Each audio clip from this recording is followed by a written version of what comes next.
ねえねえ、すみれ。今日はどんな話題について話していくと？葵、今日はね、新作映画、スーパーガールの主演女優に関する話題についてよ。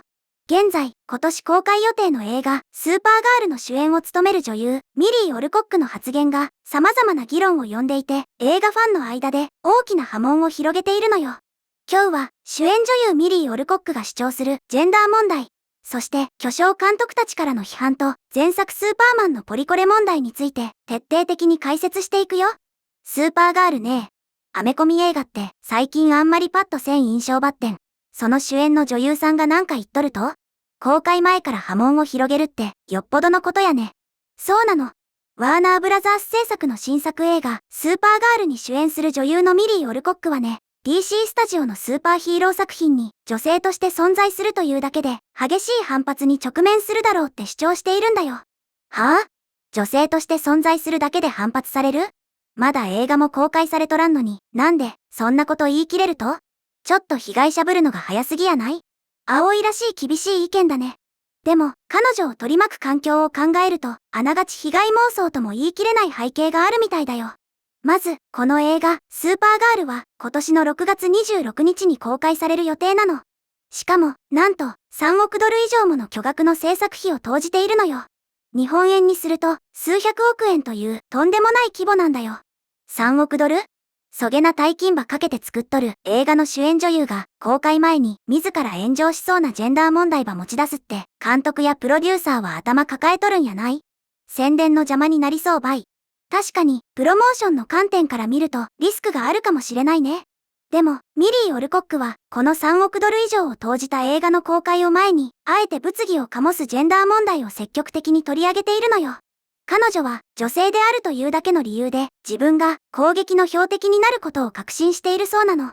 確信しとるって、どんだけネガティブなんよ。そもそも、アメコミ映画のファンが、みんな、女性差別の塊みたいに言うのは、ファンに対しても失礼やろ。具体的にどういう理由でそう思っとると？それについて彼女は最近のバニティフェアのインタビューで詳しく語っているのよ。バニティフェアっていうのはアメリカの有名なカルチャー雑誌なんだけど、そこでミリー・オルコックはこう言っているの。あの空間で女性として存在しているだけで人々のコメントの的になるということをはっきりと認識させられましたってね。コメントの的って、そりゃあ3億ドルの超大作の主演女優なんやけん。世界中から注目されてコメントされるのは当たり前たい。ちやほやされたいけど、批判はされたくないって、ちょっと都合が良すぎるんやない？葵の言うことも一理あるけど、彼女が感じているプレッシャーは、注目されることそのものへの不満ではないみたいなのよ。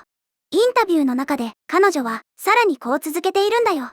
私たちは、女性の体に対する奇妙な所有権を持つことに、すっかり慣れてしまっています。それを止めることはできません。私は、ただ、自分らしくいるしかないのです。でね。女性の体に対する奇妙な所有権？なんでそれ、意味がわからんばい。ファンが、俺たちのスーパーガールは、こうあるべきだ、で勝手に、理想のプロポーションとか容姿を押し付けてくるってこと？まさにそういうことだよ。スーパーヒーロー映画っていう、男性ファンが多い、熱狂的な空間に、女性の主人公として入っていくことで、容姿やスタイル、振る舞いに対して、男性ヒーロー以上に厳しくて、理不尽な評価が向けられやすいという現実を指摘しているのよ。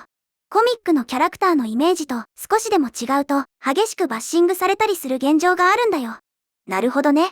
確かに、アメコミオタクは、設定や見た目にうるさそうやけんね。バッテン、それを、奇妙な所有権で表現するのは、なんというか、プライドが高そうやね。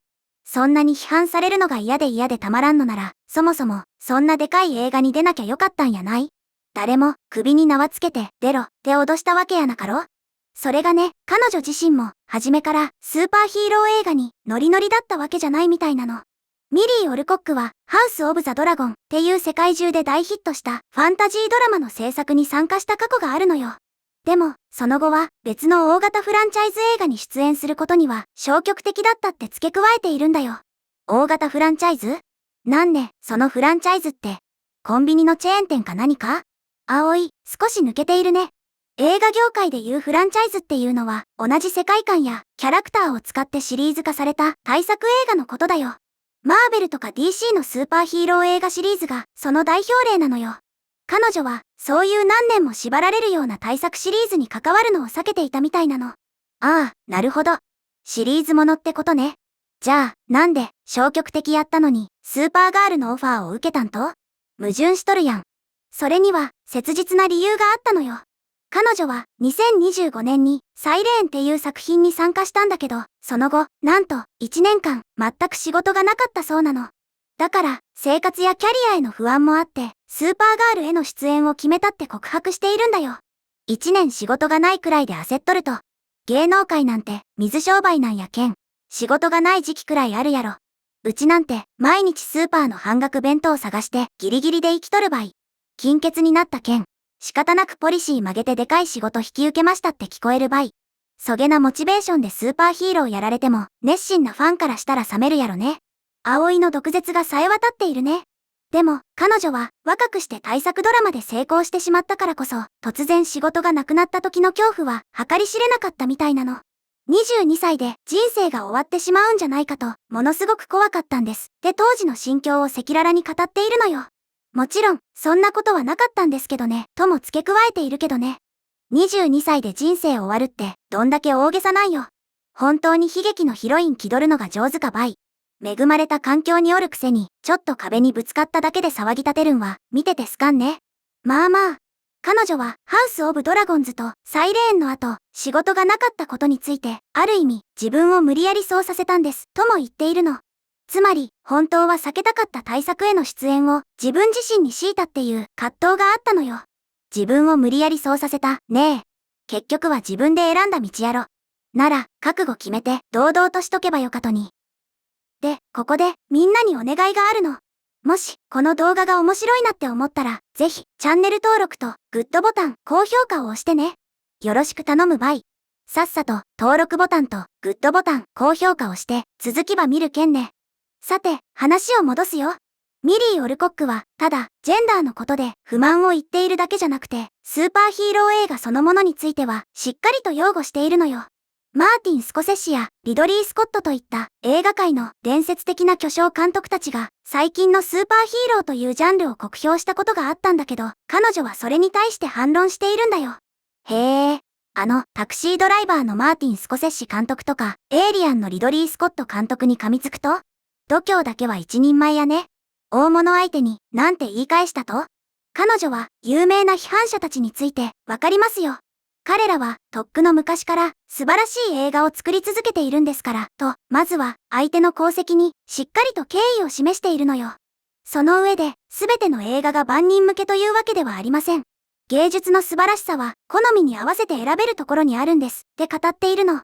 なるほどね。あんたらの作る、高尚な芸術映画も素晴らしいけど、こっちのアメコミ映画は、アメコミ映画で楽しむ客がおるんやから、頭ごなしに否定せんといてくれ、ってことやね。これに関しては、ちょっと彼女は見直したばい。ものすごく真っ当な正論やね。葵も納得の意見だね。自分の出演するジャンルに誇りを持っている証拠だよね。でもね、葵。ミリー・オルコックがインタビューで示唆しているような、ファンからの性差別以外の理由で、この新作、スーパーガールが批判される可能性も十分に考えられるのよ。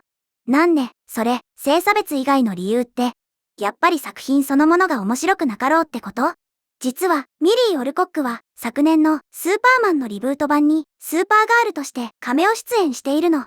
そして、今回のスーパーガールという作品自体も、ジェームズ・ガン監督が全体を指揮しているワーナーブラザースの DC スタジオのスーパーヒーロー映画リブート作品の一部として位置づけられているのよ。リブートってことは、今までのシリーズは一回リセットして、新しく作り直しとるってことね。で、その彼女がちょっとだけ出た昨年のスーパーマンの評判はどうやったと？それがね、非常に厳しい結果だったの。前作のスーパーマンはあまりにもポリコレに配慮しすぎているとして映画ファンから酷評されてしまったんだよ。ああ、出た。ポリコレ。ポリティカルコレクトネスね。最近のハリウッド映画がダメになっとる一番の原因やん。説教臭くて多様性ばっかり気にしてストーリーがおろそかになっとる映画なんて誰も高い金払って見たくなかばい。ワーナーブラザースにとっては本当に残念な結果だったのよ。彼らはライバルであるマーベル作品のように自社の DC スーパーヒーローシリーズを大成功させようと必死だったんだよ。でも、スーパーマンはワーナーブラザースのフランチャイズを10億ドル規模に押し上げるような大きな転機とはならなかったの。つまり、期待されたほどの興行収入を上げられなかったんだよ。そりゃ相対。客がスーパーヒーロー映画に求めとるのは、スカッとするアクションとヒーローのかっこいい活躍であって、社会の道徳の授業やないけんね。じゃあ、今回のスーパーガールもその不評だった前作のポリコレ路線を引き継いどるんやったら、性差別云々で攻撃される前に、単純に映画としてつまらんって理由で批判される可能性が高いってことやろ？葵の鋭い指摘、その通りかもしれないね。映画の評価が低かった時に、それを女性主演だから差別されたというジェンダー問題にすり替えられてしまうのではないか、と危惧する声もあるみたいだよ。それじゃあ、この一連のニュースに対するネットユーザーからの反応も見てみようか。頼むけん、まともで冷静な意見があっとってくれよ。ネット上では、まさに賛否両論が巻き起こっていて、まず彼女を支持する声としては、アメコミファンの女性キャラクターへの風当たりが強いのは事実。彼女の意見に完全に賛同する。公開前から批判を覚悟して自分を取り巻く環境に堂々と意見を言う姿勢はかっこいいといった擁護の意見があるの。まあ、一定数そういうファンはおるやろうね。でも、それだけじゃなかろ？もちろん、厳しい声もたくさんあるよ。批判されるのを公開前からジェンダーのせいにしているだけでは？前作の大不発を考えると、性差別ではなく作品の質に問題があるのではないか？3億ドルもかけて主演女優の自己正当化やポリコレ思想を見せられるのは勘弁してほしいといった作品の出来栄えや彼女の姿勢そのものを疑問視する意見も多く見られるのよ。ほら見ろ、やっぱりみんな思っとることは一緒たい。